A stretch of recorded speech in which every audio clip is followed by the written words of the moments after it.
There are two Alexander McQueens in McQueen, the fascinating documentary portrait of the acclaimed fashion designer who committed suicide in 2010 at the age of 40.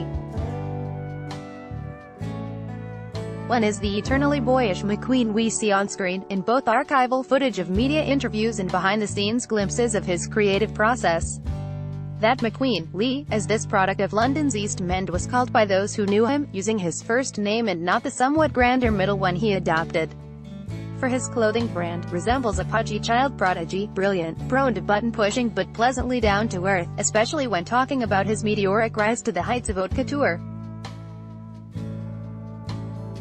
That softness and sweetness remains, even when, late in the film, he appears much thinner and more brooding, the result of drugs and a gathering darkness.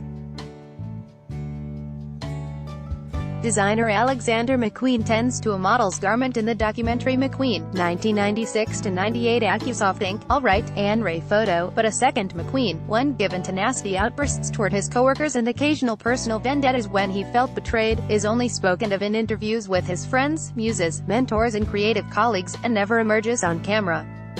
If there was a devil hiding inside McQueen, and it is not hard to imagine that there was, given his daring uncontroversial designs, which infamously evoked violence and rape in early shows, it remains hidden from our view.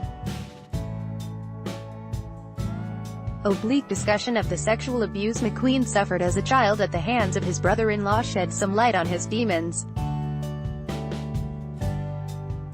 What does come under the spotlight are the clothes.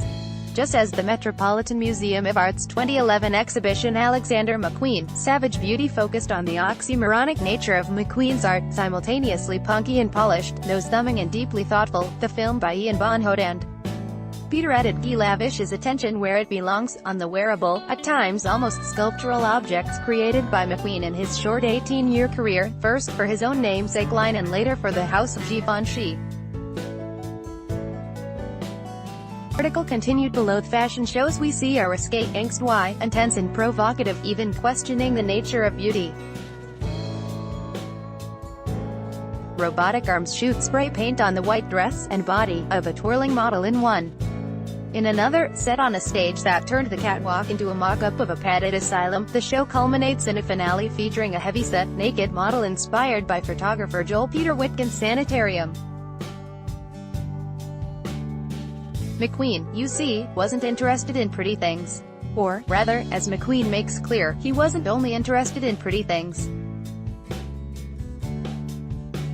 This documentary is just the latest in a recent spate of films about fashion world iconoclasts, The Gospel According to Andre about Andre Leon Talley, Westwood, punk icon, activist, about Vivienne Westwood, and Love, Cecil about Cecil Beaton.